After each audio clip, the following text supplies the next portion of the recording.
önemli. Söyle neden üzgünsün, terk edilmişsin belli. Ayrılmak çok acıdır, katlanmayı bilmeli. Ne kadar zor olsa da için için sevmeli.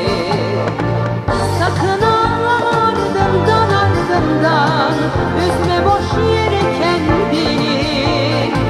Bin defa pişman olsan da olsan da, gidenler dönmüyor geri. Sakın ağlama ardından ardından, üzme boş yere kendini.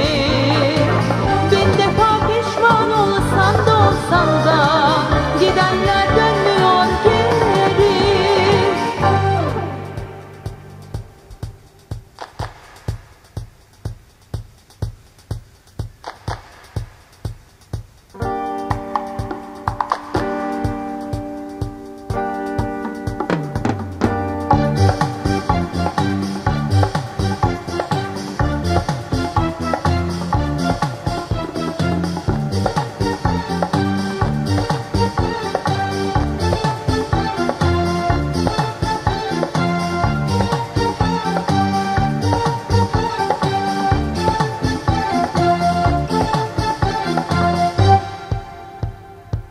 Eski neşen kalmamış, durgun sular gibisin.